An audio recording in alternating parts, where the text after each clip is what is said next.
Alessandra Moretti, europarlamentare Dem, mette in salvo 23 persone da Kabul, tra loro 8 attiviste donne. Sonia D'Ottavio.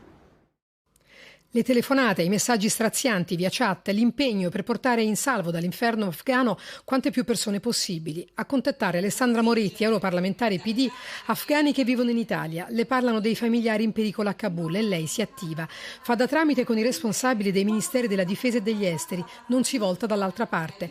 Alla fine riesce a salvare 23 persone, 12 donne, tra loro 8 attiviste, 4 uomini, 8 bambini, che salgono sull'ultimo volo dall'Afghanistan. L'aereo decolla proprio durante l'ultima esplosione kamikaze. Non potevo ignorare quella richiesta di aiuto, dice la Moretti, che ci mostra gli sguardi delle donne, le chat, i messaggi che hanno rappresentato la strada verso la libertà e poi lo strazio di chi non ce l'ha fatta, di chi è rimasto a terra, le foto dei talebani appostati che cercano casa per casa, dei cecchini sui tetti, le immagini drammatiche dopo la prima esplosione.